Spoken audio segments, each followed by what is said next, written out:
Christians' right attitude at workplace or at work. Because si Peter, alam niya na kailangan ito sa mga Christians. Especially sa mga Christians na mga nagtatrabaho. So given the fact that most of us, if not all, because some of us are looking for a job, but most of us have work. So therefore, we have workplace. So we can relate to this because it is part of our journey in this life. Although in the book or in the time of Peter, when he wrote this, he is referring to the slaves or servants in their time na iba yung context. Yung context po nila, ang mga servants, marami pong mga servants na naging Christian during their time. In other words, may mga slaves and servants na nagtatrabaho sa mga bosses or bahay. Most specifically, sa mga servants at home. So last time, we talked about the submission, the reason to submit. It talks about the outdoor testimony. In the community or in the country or community. That's why he talks about submission to government, to the officials of the government and to the community. To protect and preserve the testimony of a Christian outdoor.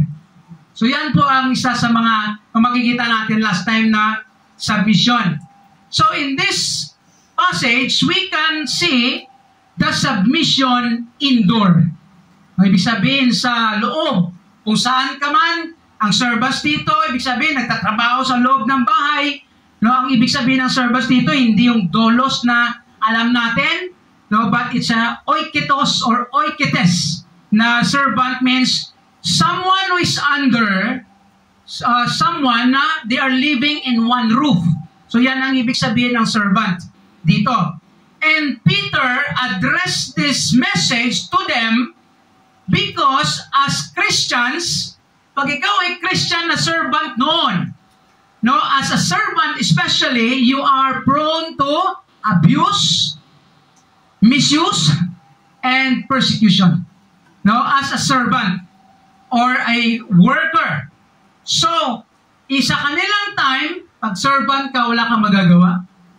Sa atin na time, ang implication sa atin na ito is employee and employer relationship. Tayo na nagtatrabaho. Iba yung context nila, pero the principles and truths, it is applicable to us. Dahil tayo ay worker, nagtatrabaho po tayo, we have boss, we have workplace, even we have co-workers. But the relationship that God wants us to protect and to preserve is the relationship with our boss or employer. And that is our subject for today. The Christian's right attitude at workplace. Bakit ito importante? Kasi po tayo na mga tao or Christian, especially tao, marami po tayong mga tendencies, especially sa trabaho. Do you agree with that? Pag ikaw ay nagtatrabaho, maraming pwedeng mangyari, maganda o masama o hindi maganda. Kaya ang Diyos nagre-remind sa atin na bilang mga Christian worker, ang attitude natin sa work, it must be reflected the Christ-like character or the attitude of being a Christian. So yan po ang ibig sabihin dito ni Peter. And that's why in verse 18, sabi niya dito, ay question po muna natin, what must be the attitude of a Christian at their workplace? Ano dapat yung attitude natin sa trabaho towards our employer, sa boss natin? So yan po ang sagutin po natin. In verse 18, sabi ni Peter, servants, he's referring to those who are serving someone in a house, kung sa term pa natin ngayon, helper. Pero hindi lang ito sa helper, para dito sa amin. So, if you are an employee, you have an employer. You have a boss or master. So, sabi dito ni Peter, servants, be subject to your masters with all fear. no, magpasakop kayo sa inyong boss or master. Not only, later we will go back to that, no, sa principle ng next phrases. So, ang question natin, ano ba yung dapat natin na attitude in our workplace? Number one, as Christian who is serving our boss or company, we must serve with reverence. Yan po ang highlight ni Peter dyan. Kaya sabi niya, be subject to your master with all fear. So, ang fear po dyan, hindi takot na parang takot ka sa boss mo, hindi ganon. Ibig sabihin niyan, reverence. May sa Tagalog, paggalang. No, yan po ang ibig sabihin niyan. So, when you say submit and to have fear or reverence, so given na po yun ang fact na kung may honor ka, may reverence ka, may respect ka sa boss mo, given na fact na susundin mo. Tama? So, ito na lang yung question na dapat natin sagutin. Kasi ito yung medyo controversial. To whom? Sino ba na boss? No? Sino bang boss na sundin natin? Kasi, may in-emphasize po dito si Peter, sabi niya sa verse 18, balik tayo. Sabi niya sa mga Christian na servant. Christian na mga servants of in the houses. Sabi niya, not only to the good and gentle. Ibig sabihin, mayroong boss na mabait, sa sobra nilang bait, inaabuso na lang. Di ba? No, that is reality. Sa Christian, no, that is one of the boss. No, I mean, sa mga boss yan, pag ikaw ay employee. So in other words, sabi ni Peter, submit or serve with reverence, number one, to the good boss or employer that you have. Di ba? That is very common. Or very, easy. Tama? Ang bilis sumunod sa amo na babae. Do you agree? No, sa sobrang bait nga, parang ikaw po yung boss. Di ba? Ano ba yung boss? Parang ikaw na masusunod sa sobrang bait ng boss. Pero ang reality, ang good, ang nature natin, pag mabait ang boss, mabait ka rin.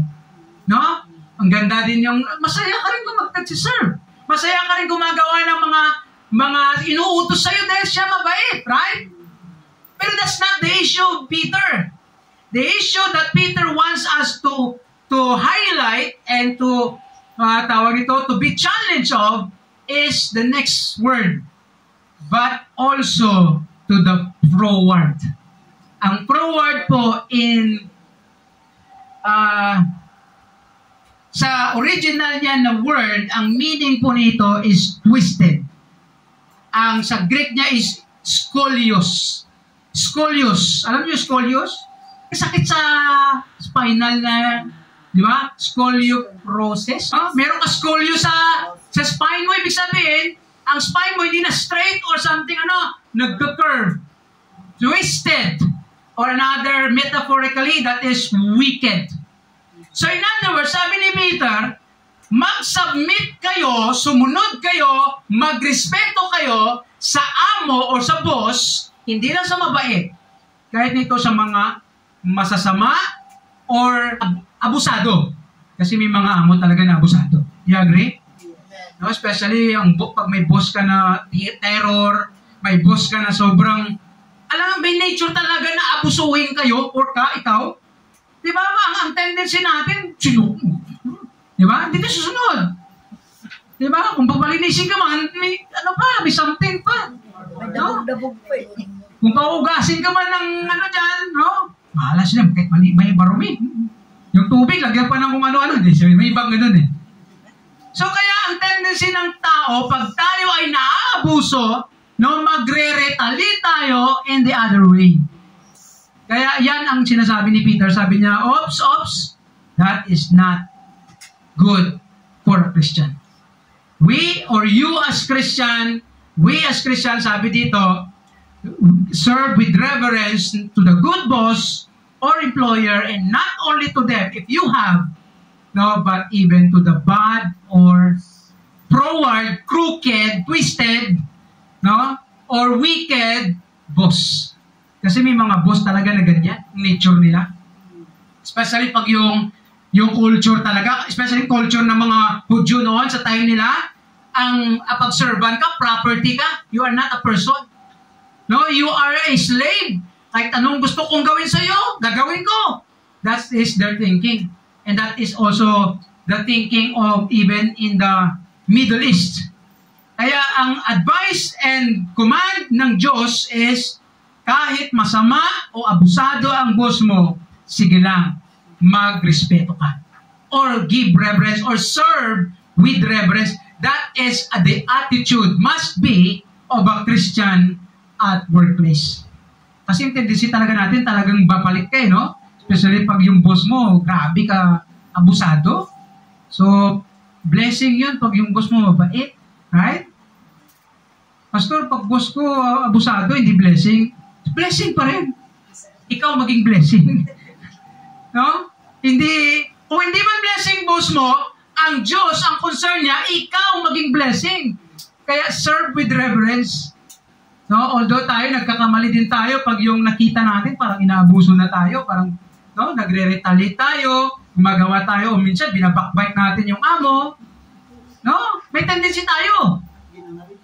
Kaya, grabe. No, kung ano-ano na lang.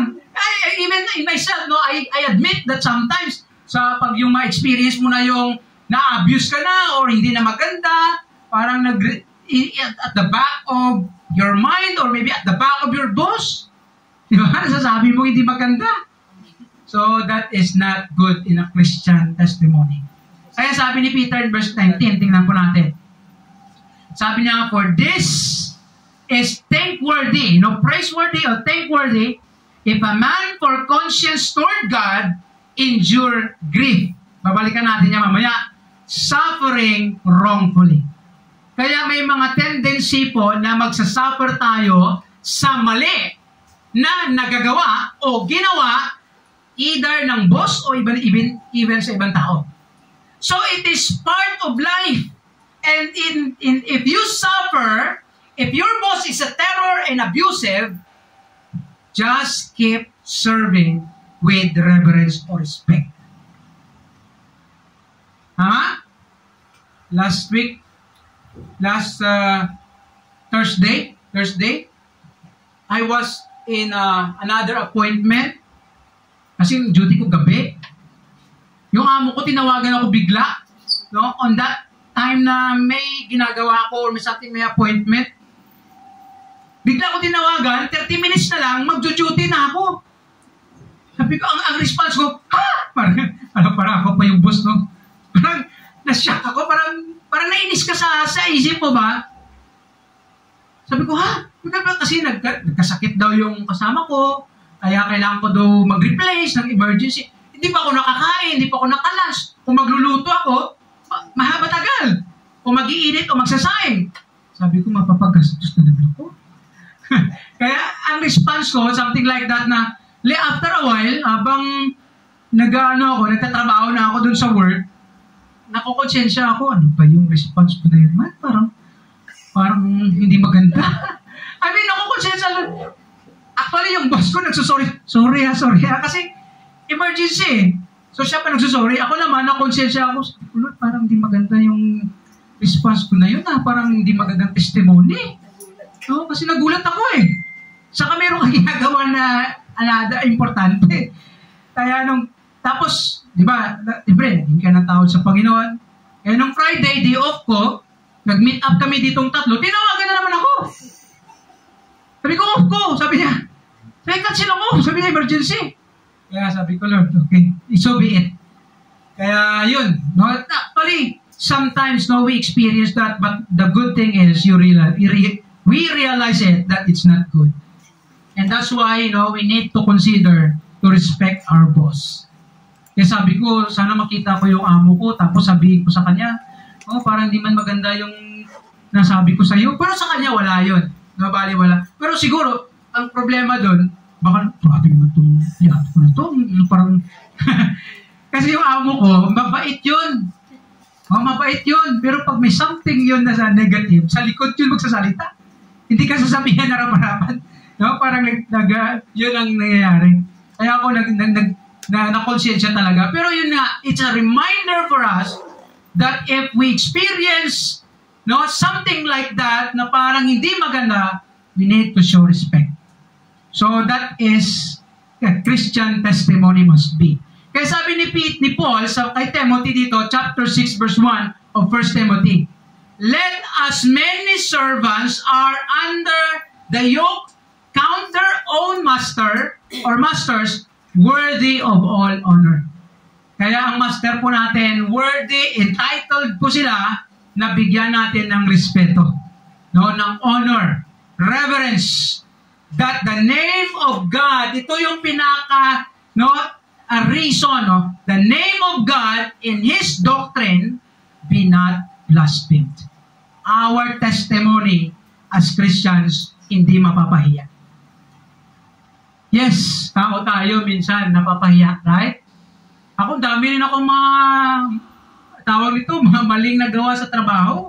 Sa sobrang mong kampante. Kasi dati, di ba, security ka, upupo ka lang dyan, wala kang ginagawa. Tapos nung nahuli kami, nilagay kami sa cleaning, no? Tapos nung cleaning kami, parang ganun pa rin. Minsan, there was a time na talagang, dating gabi, pumunta ako dun sa isang floor, wala akong damit kasi basang-basa damit ko eh. Nagpahinga ako, nakahilata ako dun sa upuan ng computer na pwede mo magganyan. Maganon-ganon ako, bigla yung amo dumating. Anong ginagawa ko dyan? sorry. Puro kakapahinga ko lang dyan.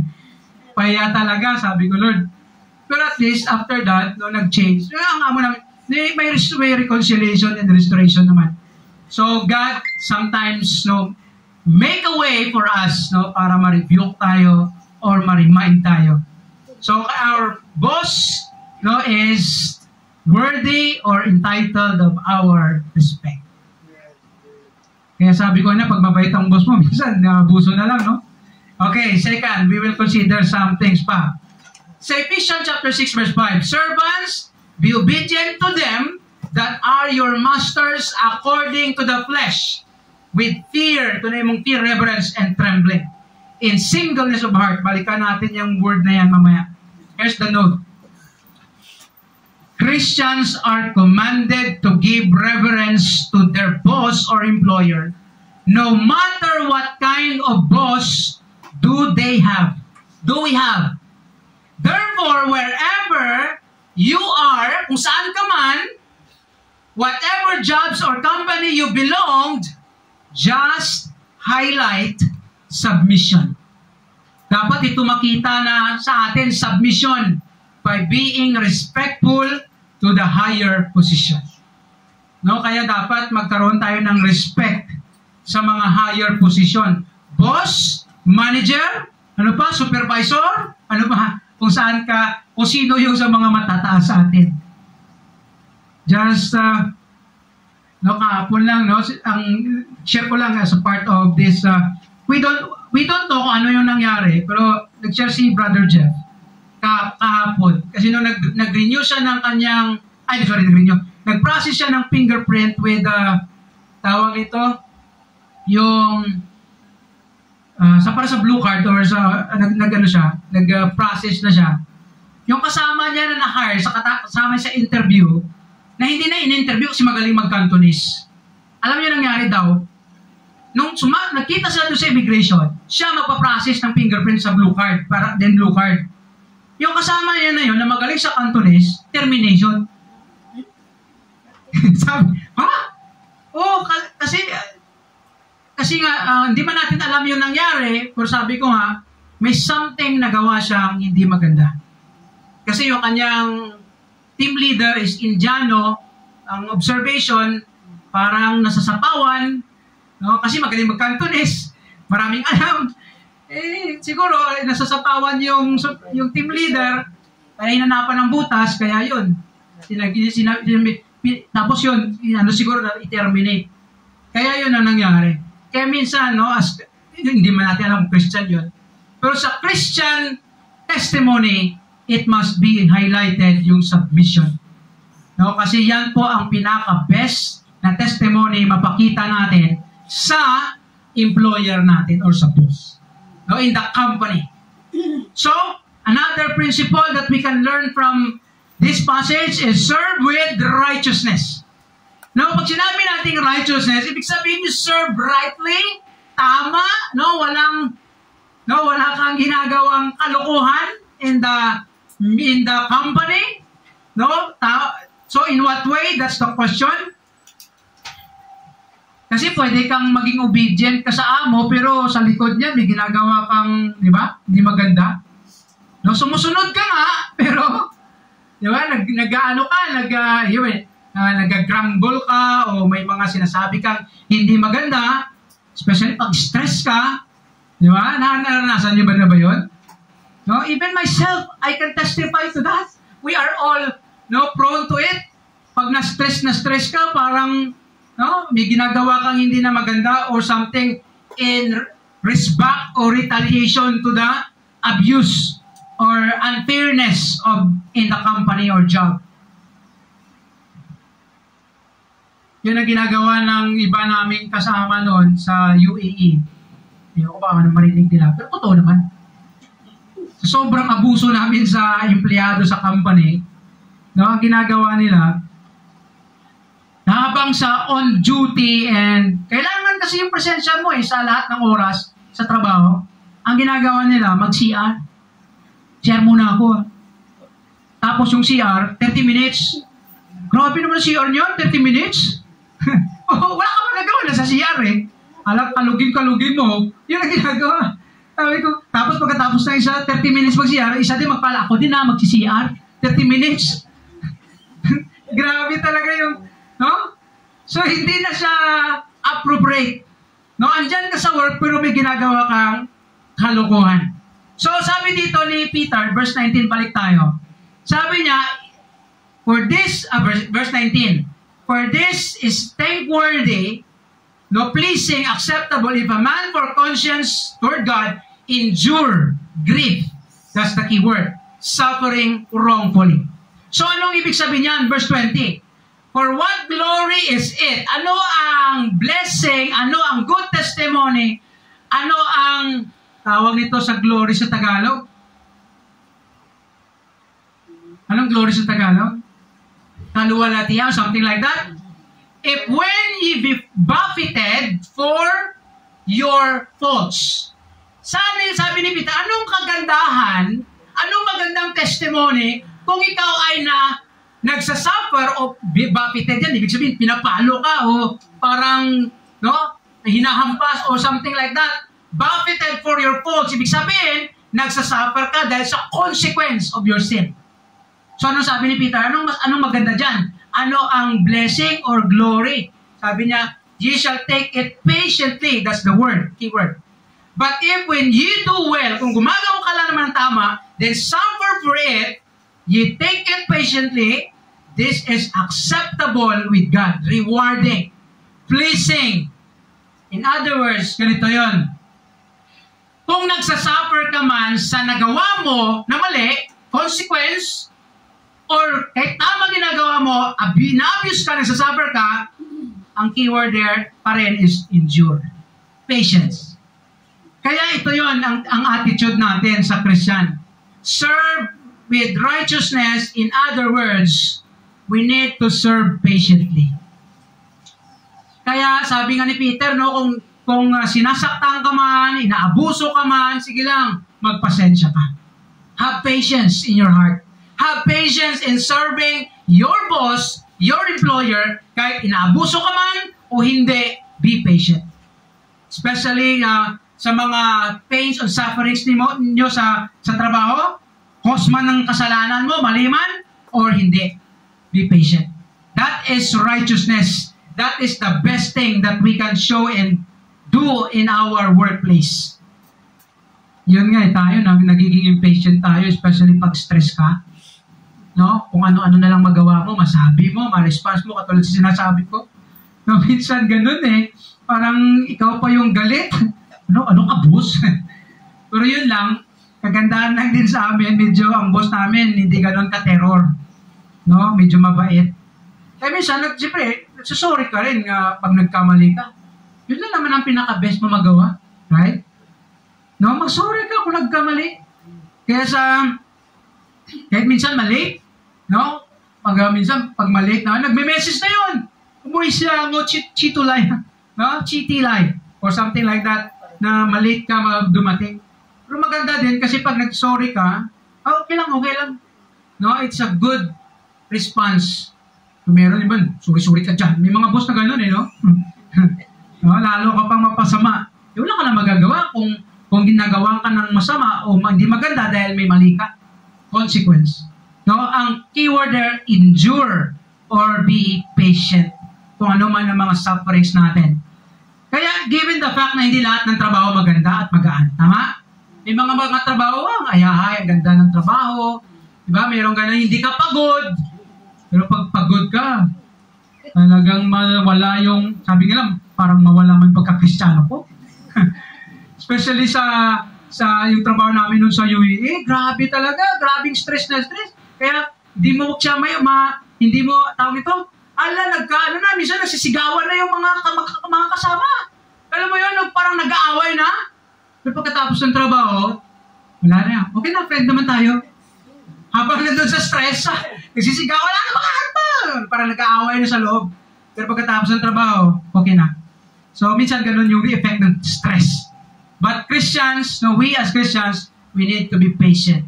Although sometimes nagiging impatient tayo. But, what God wants us is to be humble in accepting it and returning to it. Sabi dito ni Paul in Titus 2:9, exhort servants to be obedient unto their own masters and to please them well in all things. Sa lahat ng bagay, i-please. Ano sa Tagalog yung please?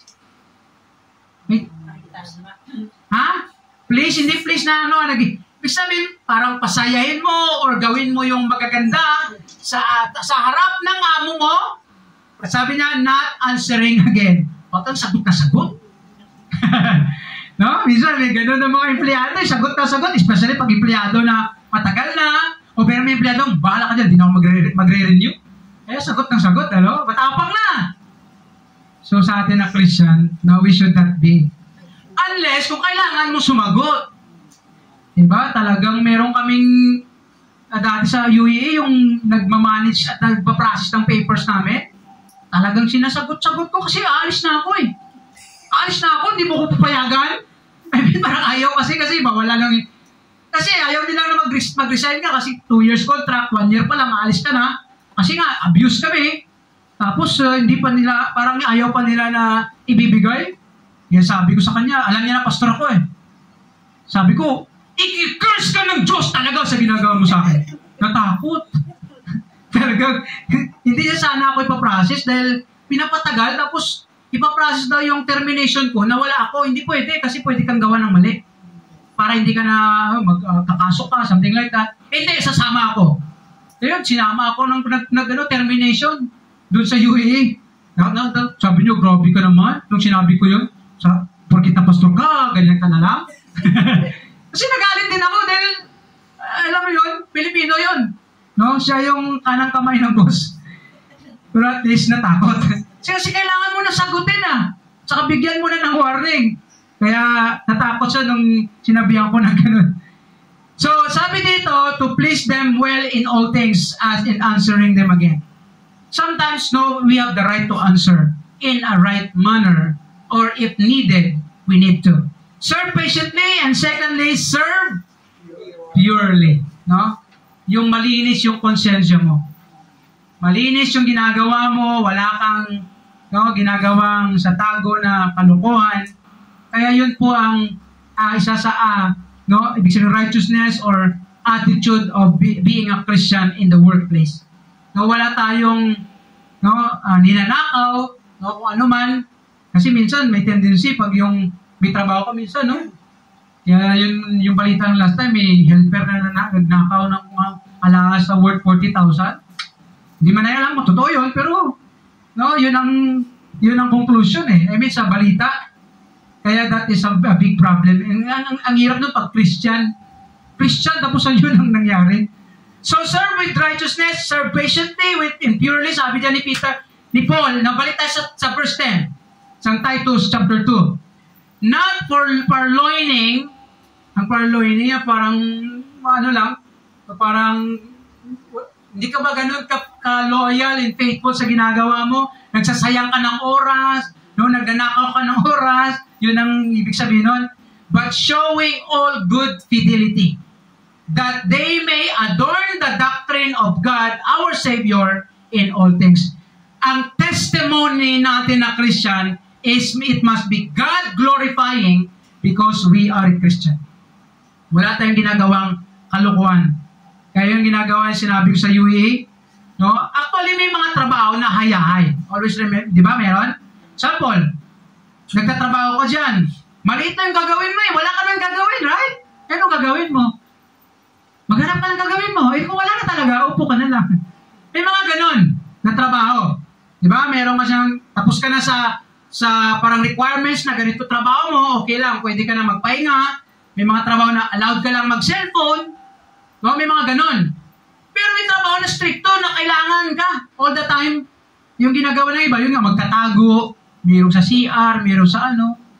Nung may kasama ako, baka mapanood niya. Hindi naman natin, hindi niya naman. May kasama ako sa isang work ng kasama ko na babae. Minsan nagre-replace ako doon. May kasama ako sa other na office. Na Pilipino din. Talagang tagal sa CR. Diyan, no? Sa may ano. Tapos, sabi niya, tama na yung trabaho, upo na dito. Sabay tayo, ikaw sa kabila.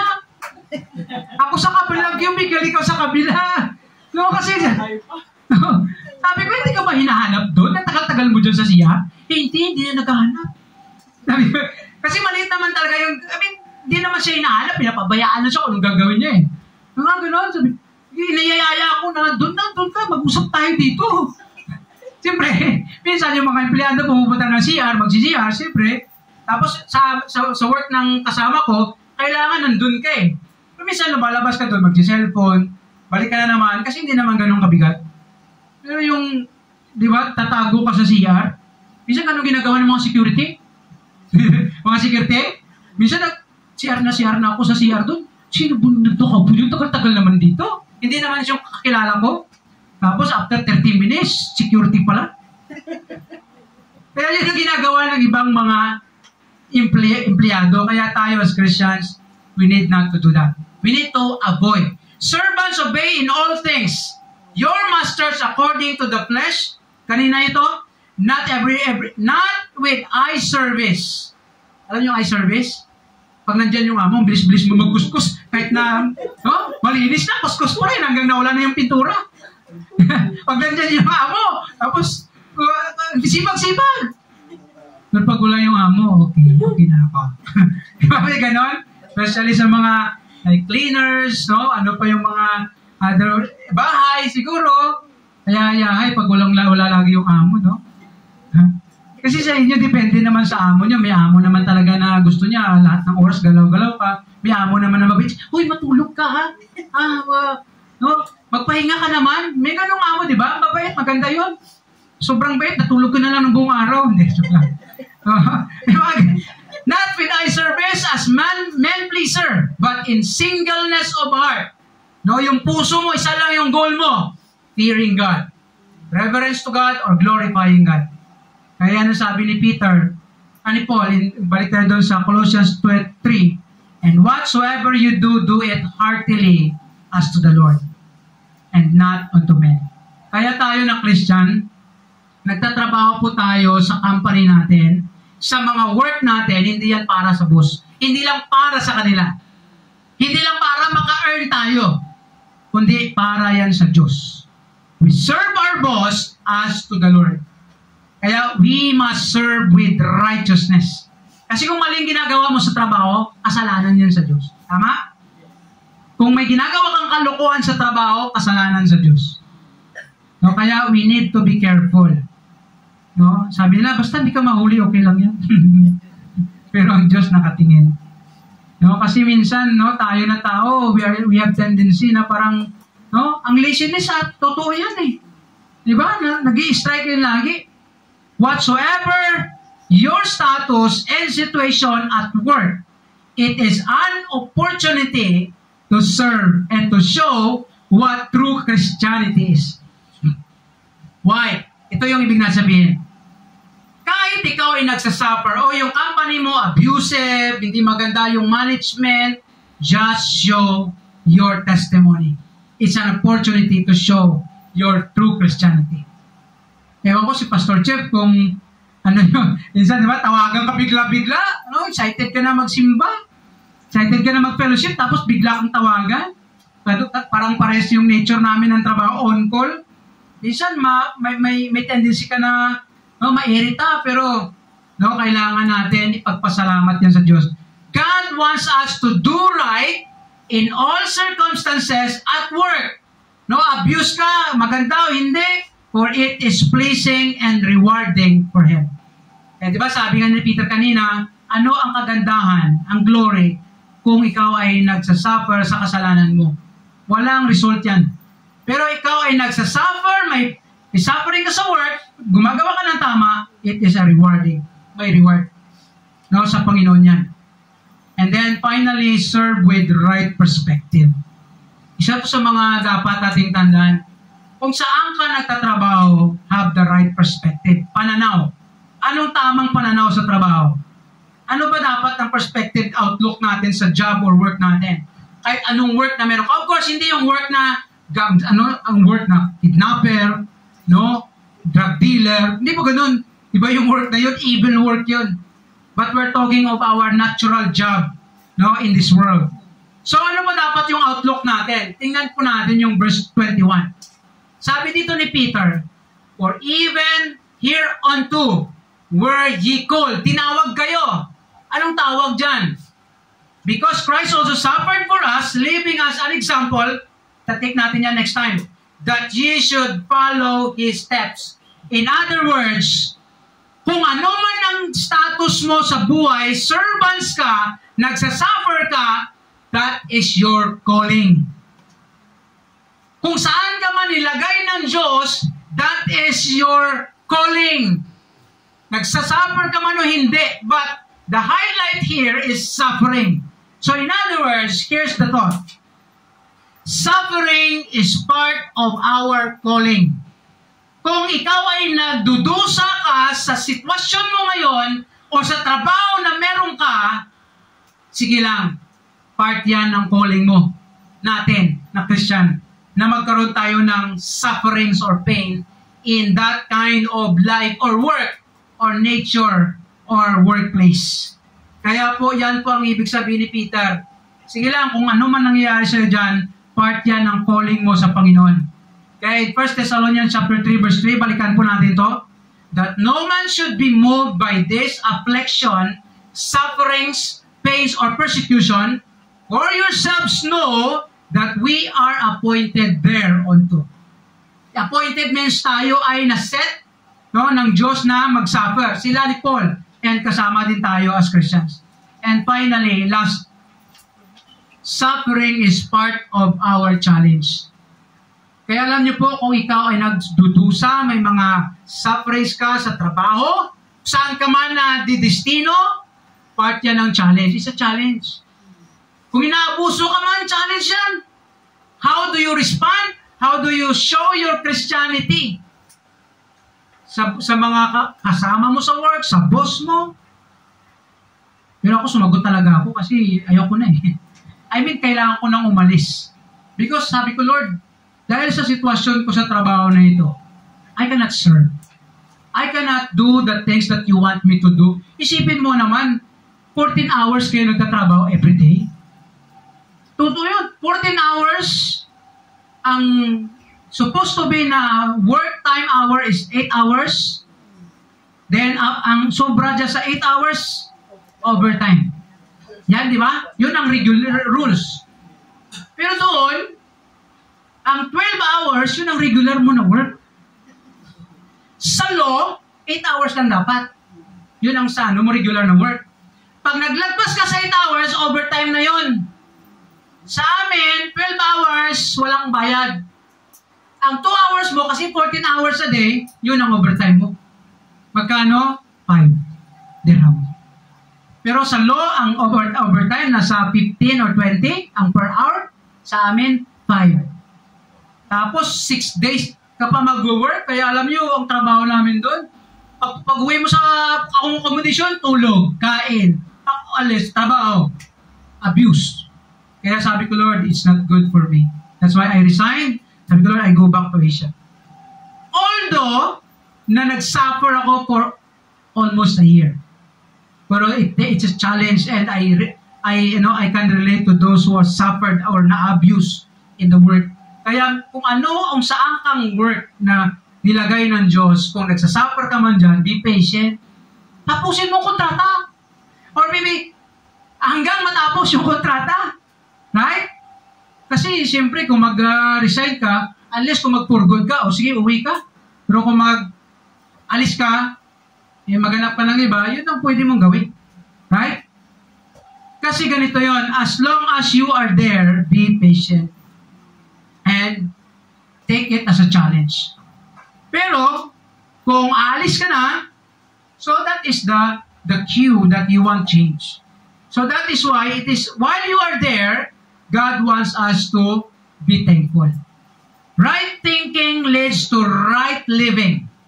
Kung tama yung pag-iisip natin, perspective natin, tama yung pamumuhay natin, understanding our calling in suffering leads to understanding the cause of suffering.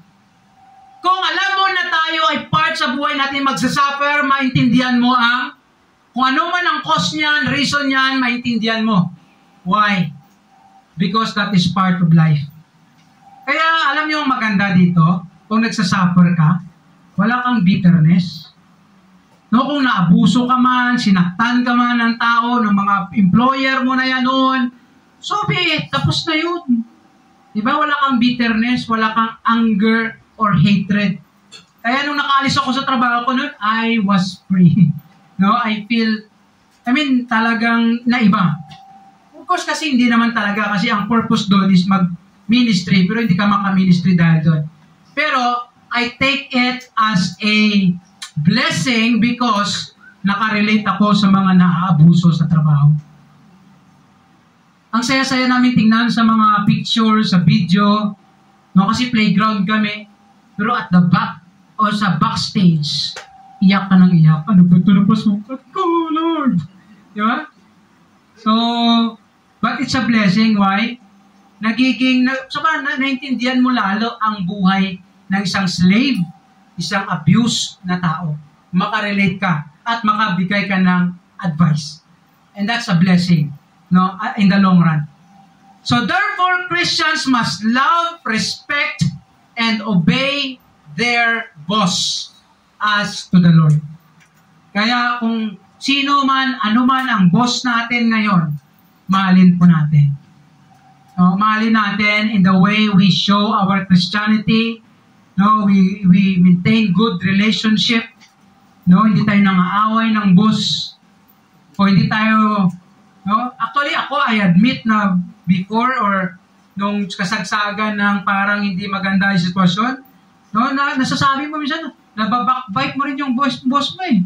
Ang boss namin ito, ganito kita. Pero later on, Lord, di pala maganda. No? Just learn to love and respect and submit to the higher authority. So, here's our reflection in this passage. How is our attitude towards our boss or employer? Kamusta ang attitude natin sa boss natin, especially sa mga terror, no, and abusive? What is our response or reaction when we experience abusive behavior from higher position or at work? Ano bang ang reaction natin? And then lastly, how do you see your present job? Is it a blessing or a burden? Ano ba yung present job mo? Blessing ba? Burden? Pastor, parang burden to, pastor. Kung burden niya, hindi umuwi ka na, hindi magano. Tapusin mo na. No? At saka mag-change work. Pero you know what? Whatever job that you have now, it's a blessing. But that's the right perspective. Kasi inalaw ka ng Diyos to be in that boss, in that company, to be a blessing. That's a blessing sa atin. Especially sa atin na OFW na nagtatrabaho not only for ourselves but for our family. No, pasalamat pa rin tayo. Sa iba dito walang trabaho, naghahanap pa. So we're praying for it. But pasalamat tayo kung anong job meron tayo. Because if we have job, that means that is God or that is given by God. Kung anong trabaho na meron tayo, binigay ng Diyos yan. Always remember that. Kasi merong Kristiyano na they don't really care. Inisip nila, hindi ako to, ako magaling kasi ako, hindi ganun. Binigay ng Diyos yan. And that's why we must also be thankful or grateful sa Panginoon because of it. Are we thankful and grateful sa Panginoon? No? I hope that we will be or we are.